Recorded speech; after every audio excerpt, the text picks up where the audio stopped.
Hey everybody, Steve at Benford Guitars here. Today I thought I'd give you a walk around with the modern S Relic that I finished recently and how I made it and some of the tools and supplies I used to relic it and to stress the hardware and the whole bit. So this body I made, it's a two-piece alder body. And so my modern S is obviously kind of an S style, but it's a little bit more sculpted here in the horns, a little bit narrower waist, hardly any round over on the edges. So it's got the kind of a classic look, but a more modern edge to it, which is in line with my guitar line. So we have a maple neck with a maple fretboard here. And what else did I use? Graphtec ratio locking tuner, or just regular tuners, not locking ones, excuse me. A couple Seymour Duncan SSL ones, and a friend of mine, Clint Searcy, down in the Nashville area, made this pickup for me. It's called the Bolero, and awesome sounding pickup. And CTS pots, Wilkinson style bridge here, and I think that's about it as far as features go. Graphtec net. So first things first, what I had to do is I made the body and then I finished it as if it was going to be a brand new perfect body. So I wanted to start off brand new. So I got some paint from the company Re-Ranch and to paint this thing, nitro cellulose lacquer. So I got a bunch of different products here. I got some sanding sealer first, so I could seal the body, and then after that was sealed, I think I shot, feels about like 2/3 of a can there. I used. Then I used some white primer, which this feels like it's, I don't know, almost gone. I'm at probably got 3/4 of a can gone there. So white primer there. Then I did Sonic Blue, or what they said was Sonic Blue. If you look at this, this is definitely not Sonic Blue. It's more of like a Daphne blue. Sonic Blue is kind of more white with a hint of blue in it. So I'm not sure what happened there. But once the paint's on, I was like, I like the way it looks anyway, so I'm okay with it. I used about 2/3 of a can of that. And then from there, I used a full can of their clear coat. And I wish I had bought 2 cans, and I'll tell you why later. But I dumped a whole can of clear on there. So for the neck, I used it's called Fender Neck Amber, and basically what it is it's dye in a aerosol can, and it just sprays out dye. There's no lacquer in it at all, which is actually really cool. I was kind of skeptical of it, but I did 3 coats of that, and so the more you put on, obviously it's gonna build up the kind of vintage amber look to it. So I did that on the neck, and then I used some of their tinted clear coat. So it's clear coat with a little bit of amber in it. And so then I sprayed that. I don't know how many coats of that I did, 3 or 4, 5. From there, I wet sanded the top a little bit to get it level, and then I applied my water slide decal that I made. And I just used standard water slide decal paper for an inkjet printer. Made my own logo, printed it out, and followed the instructions and applied it, and it turned out great. So if you ever want to do custom logos, if you have any ability in Illustrator or Inkscape or any program like that, you can make your own water slide decals for days. I think it cost me $12 for 5 sheets of this paper, and I got, I don't know, 15 logos per piece of paper. So a lot cheaper than buying them for $16 a piece, or for 2 on eBay or wherever. Anyway, I applied that, and then from there I used the regular clear coat over the top of everything, and neck and everything. Shot right over the frets. You don't put the frets in afterwards. The frets go in first. So I fretted the guitar, and then shot the clear coat. What happens is the clear coat and the vintage amber and all the dyes, they just don't really stick to the frets and kind of flakes right off. Plus, when you do a fret level anyway, it takes it all off. So that's it as far as the finish goes. Well, then I wet sanded the whole guitar, and then I started buffing it and buffed it all up to a mirror finish. Used this foam pad. I have like 3 or 4 of them with different various compounds on a corded hand drill, so I could get some higher RPMs, and I buffed it all out, and it looked almost perfect. So it was tough to do this to it after that because it was nice looking. So yeah, I stood there for probably 10 minutes with a screwdriver, just to put the first dent in it, and I finally just whacked it to get it over with.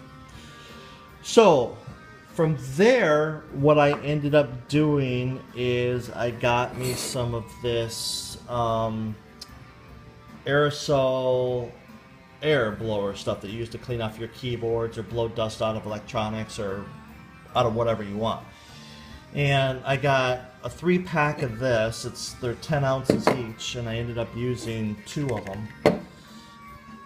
But I did that to put the cracks in the nitrocellulose, and it's impossible to get it with the camera, but they're in there, and I'm coming up to the other can of clear coat here in a second.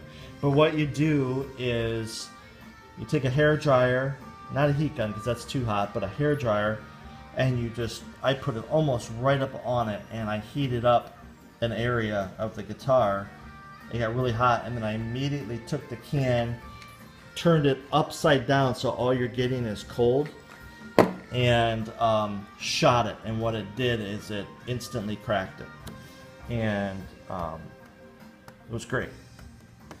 So some areas I had to do a couple times because the cracks had a tendency to seal themselves up a little bit, so I had to do them a couple times. But yeah, like I said, I ended up using 2 full cans of this air, and so keep that in mind when you're doing it. So going back to the extra can of clear, because I had to wet sand it and then buff it and everything like that, I didn't have a ton of clear coat left on there. I didn't bust through to the blue, but I didn't have a lot of clear coat on it. So I wish I would have put an extra can of clear on there, just so it would have been thicker, so my cracking would have been more pronounced. So if I had to do it over again, the next one I do, I'll definitely put a whole nother can of clear on it just for that point.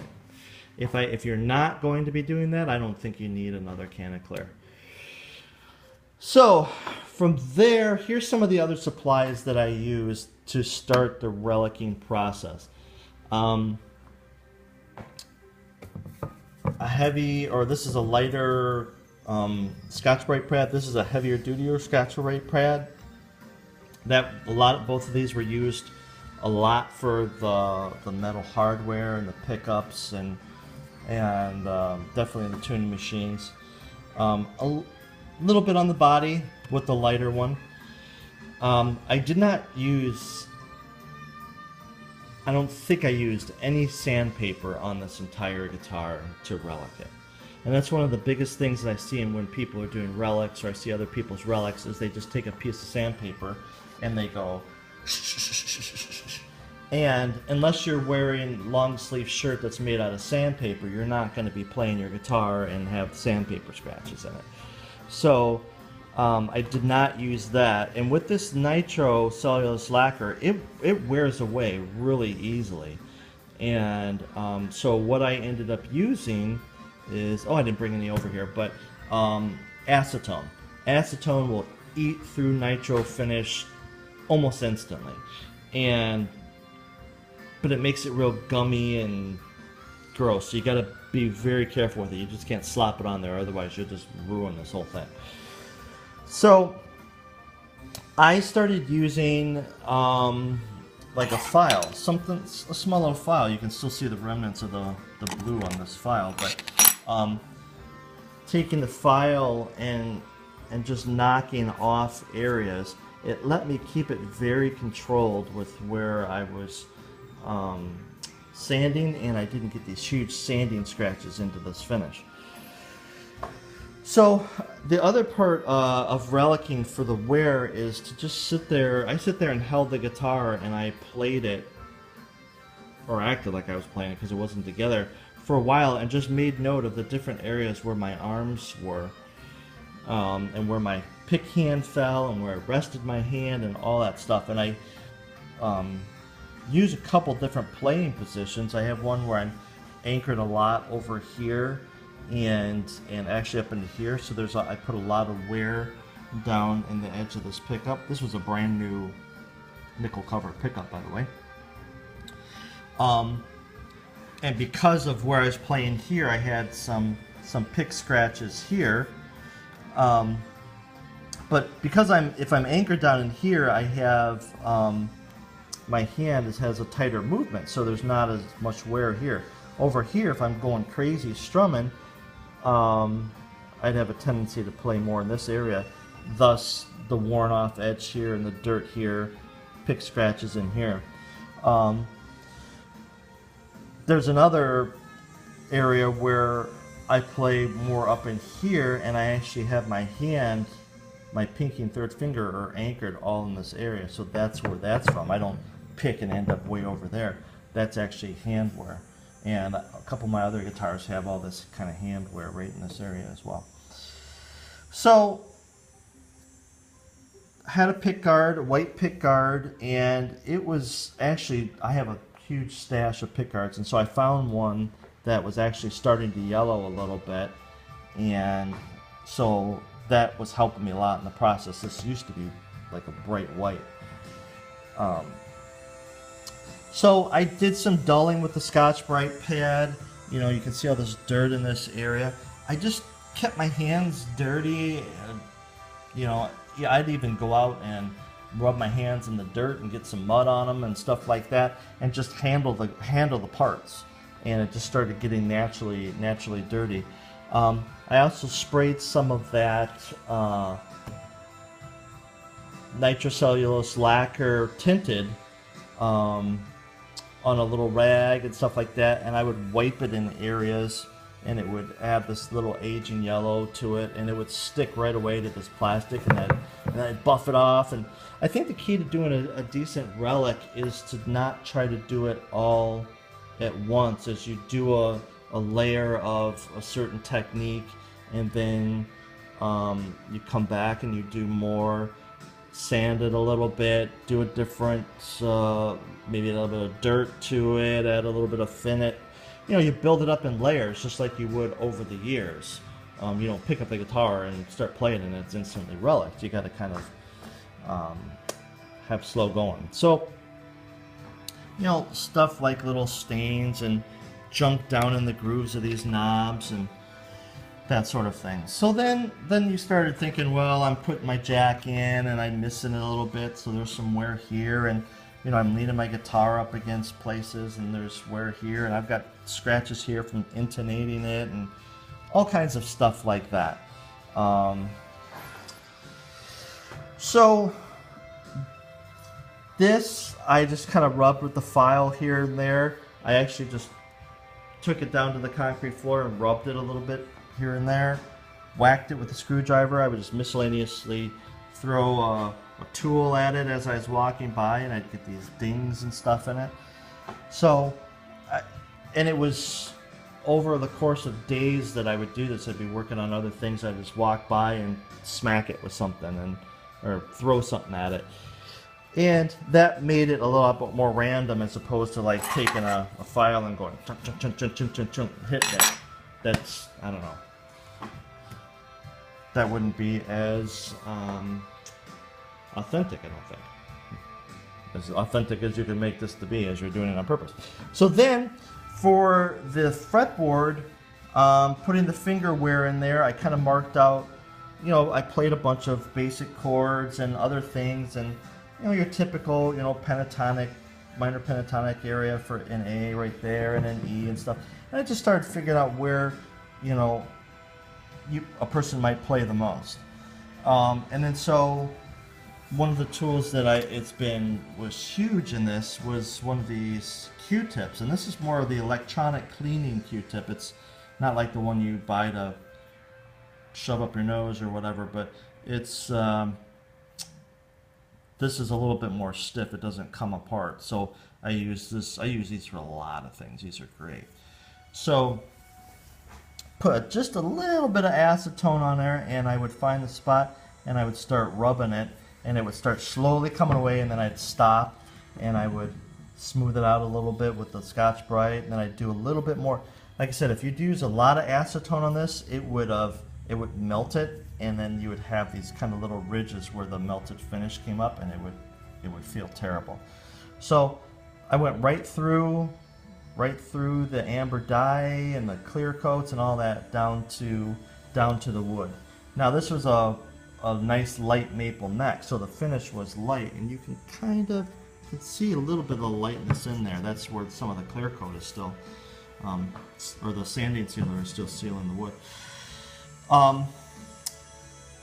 From there, what I ended up doing in all of these little spots, and then here and here, to make it look sweaty and dirty, is I used this this stuff here, which is basically white vinegar and steel wool. You take white vinegar and you wash a chunk of steel wool, break it up a little bit, throw it in the container, and let it sit, and the vinegar will break down the steel wool, and you'll get this solution. And what it does is, woods that have a high tannin content, when you wipe this stuff on, it'll turn it black. Other woods like maple or this alder, it won't turn it black, but it'll start turning it brown. Other woods, it doesn't do anything to it. Like ash, it turns it kind of a grayish color. So it's called ebonizing. There's some woods that'll turn them jet black. Walnut's a good example. So this was really cool because I wore down through the finish, and I tried that on a test area under the pickguard, and it turned it dark, but not too dark. And I was like, wow, that was great. It's exactly what I wanted. So, you know, like a little where I had my finger there a lot, it's really dark. And up in here where my hand would be coming up to play, perfect. Just generally making it dirty. So I went back with that and I put it in all of these little grooves, and it made them dirty. So flipping it over here, same thing happens on the back. I kind of figured out where the wear is going to be, and just started marking that up, and you know, little things like that, like breaking off the corner of your plate, scratching that up. Screws missing. You know, I've got different screws that got all different kinds of rust in them and stuff. But every little piece of hardware you have to do something to, and we'll come to what I used on that here in a second. So here's the back of the neck, and I wore through the finish where I'd be playing. There's little areas like this and here. If you were to put your hand on it, my hand was touching here and here as I was playing on the upper frets. Because of this all access neck joint, I'd had some wear in here, and that's where my thumb would actually be. So, you know, you do little wear spots like that. Just kind of nicks and chips and stuff like that. But actually, I took all the finish off of here, and then used some more of that ebonizing solution and put it on here, and it dirtied it up nice. And then I sanded it, and I put more on, and I sanded it, and I put more on other areas, maybe more where I had my thumb. And so it's, you know, you can see that it's darker here than it is here, and it's kind of cool. So getting onto the hardware, there's a couple different products I used for that. One, I used the heavy-duty Scotch-Brite pad to like dull up the finish. These were all brand new nickel hardware, or nickel plated, I should say. You know, the screws, all that stuff. I used that to dull up the finish, and in some cases just take it right through. to the plating. If you can see, there's kind of a bronzish, focus for me there, buddy, bronzish color, and it that's the plating underneath. Let me flip it back over. You know, stuff like this. You know, you got through to the bronze finish, and you have all this dark and stuff in there. So the couple products I used, I can't really tell what this is, but that's muriatic acid. It's used to clean concrete. Very toxic stuff. You can buy that at your big box store, Home Depot, Lowe's, Menards, whatever type of hardware store you have. It's typically found more in the summer when people are doing concrete work. I found it harder to find in the winter, but a little bit goes a long way. If you're doing any type of putting your hardware in there, certain types of metals will react to it and it'll start fizzing and smoking and stuff. You got to do it outside, or do it with some good ventilation. Otherwise, it's just not good for you. I also use some Birchwood Casey Aluma Black. Basically, it touches up areas of. It's made for like rifles, metal and rifles and stuff like that, to dull the finish or to black it out. This stuff is great. It instantly, on exposed metal, you wipe it on, it'll instantly turn it black. So a little bit goes a long way with that. Like all of this in here, I roughed it up with a Scotch-Brite pad and some steel wool, a little bit of sandpaper in there maybe, and then I would take a little bit of that on one of these Q-tips, and I would just kind of rub it on real quick, and then instantly start wiping it off. And again, I did it in layers, and so there's certain spots where you can kind of see it's streaky this way, where I was acting like I was getting in between strings and stuff. That stuff is fantastic, and away you go. So muriatic acid and then hydrogen peroxide. So one of the cool things you could do is certain metals, if you put muriatic acid on there, it'll start eating away at it, and you'll see it smoking, and then you take it off, and then if you put hydrogen peroxide on it, it will almost instantaneously start to rust. And if you left it in there a long time, it would just be a rusty mess. But you can control the amount of rust that you put on certain products or certain metals. And I don't, off the top of my head, the type of metals escape me, but there's some that muriatic acid, it just doesn't do anything to, and there's others that it instantaneously starts eating away. If anybody knows which ones are which, feel free to comment below. But the hydrogen peroxide trick is great. I've used that on a lot of different rustic guitars that I've done to rust metal out. It makes it look like it's been sitting outside 100 years. So those are great. You got to be careful though, because you don't want to get it down in your pickups and start rusting things down in there, and shorten out stuff. So just a couple little things to pay attention to is it's real easy to overdo this and put too much wear on it and go crazy with whacking it and stuff. And I did that in some spots. So there's some spots where I wish I would have pulled back a little bit. When I was doing my pick scratches here, I did them without the pick guard on, so I have pick scratches that kind of go all the way up into here, which I don't know if that's humanly possible. That's one area, and then the area over here where I was doing the intonation, some of the marks that I did aren't really in line with those screws, but that's just maybe my OCD kicking in. Other than that, I think that's it. I've got a bucket of different files and sandpapers. I like these emery boards that you use to do your nails with, if you do your nails.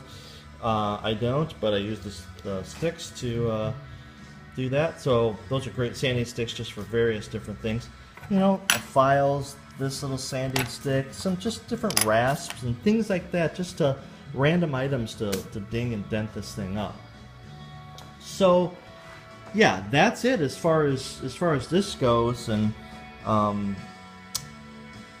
just using various little different products. But I think the thing that I found that works the best for this plastic to age them was this tinted lacquer, and these used to be white. And I sanded and scuffed these, and then just took my dirty hands and rubbed on them, and took a little knife and cut in between there to kind of make it look like it was cracked, and just all different kinds of stuff. But fun project, something worth trying. But nitro finish is the key to doing all of this stuff. The polyester finishes on bodies that you buy, they're just so thick that you can't do half of this stuff. But anyway, hopefully you found this useful, and this information. And if you want any more details on any specific process, let me know. I can possibly shoot another video on that. But again, this was just kind of meant as an overview with some of the products I used and a little bit of insight on how I did it. And quite honestly, I just went for it and winged it. And I didn't watch too many videos on stuff, a couple here and there, but yeah. So if you have done your own, or you're gonna do one, yeah, definitely shoot me a link to it. Let me check out what you got. All right, thanks again. BenfordGuitars.com. You can follow me on Facebook if you want. I got an Instagram page as well, and love to see you over there. Take care.